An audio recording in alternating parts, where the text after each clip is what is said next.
Welcome back to Dr. Kalai Edu. I am Dr. Kalai Risi. So today in this video we are going to know about the test cross and back cross. Last video I have taught about you monohybrid cross and then reciprocal cross. So why this test cross and why this back cross? So what is this test cross?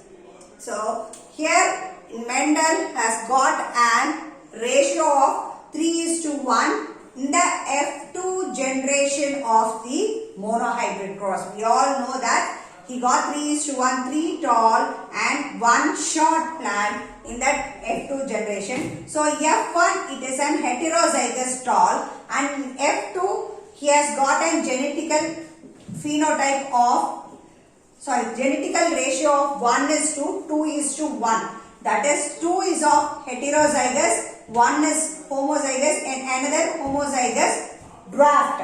Okay. So what he did, he should know how this heterozygosities happen. Is that correctly done? So that he want to test something with that. So what he did, first he did is he has self-pollinated the draft plants of F2 generation. So F2 we have got one draft homozygous plant. So that homozygous draft in F2 generation is self again with an homozygous draft of that F2 generation. So in the F3 and F4 generations, he come to know that all the plants were draft.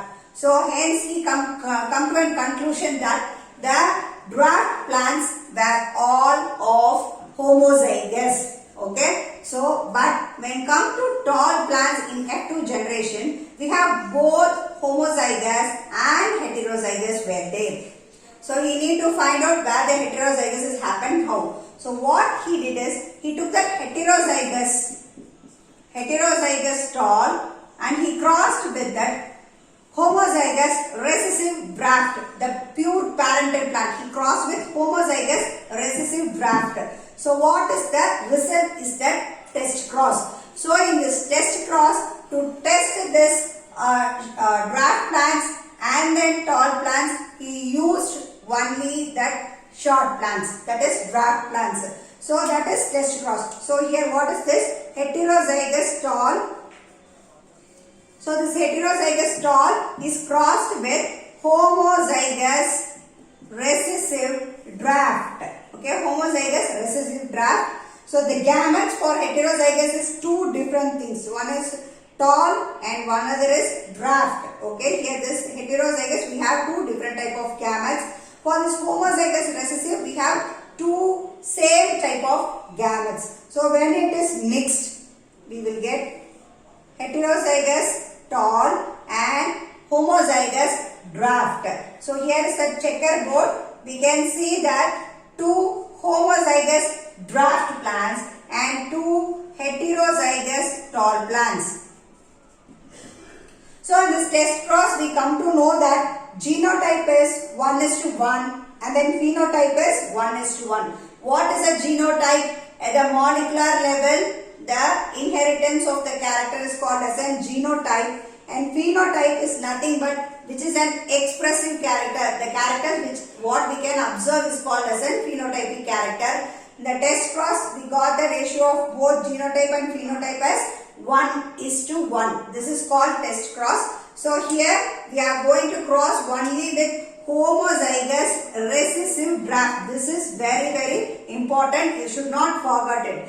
But in back cross, we can use any one of the parent. Either it can be dominant nor it can be a recessive. But once it comes for test cross, we should use only homozygous recessive parent. So now next is back cross. So the back crosses in test cross being done after F2 generation. But in back cross, in the F1, so the F1 hybrid is crossed with any one of the parent. It may be a dominant parent or it may be a recessive parent. Any one of the parent is crossed with that F1 hybrid.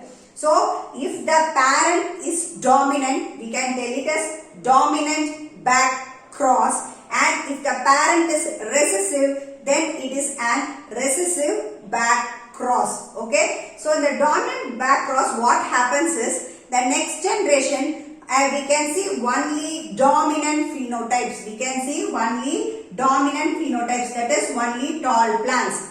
But when it comes to an recessive back cross, if it is a recessive back cross, we can see both the phenotypes, that is both the tall and dwarf plants we can see in the next generation, that too in equal proportion. That too in equal proportion we can see in next generations.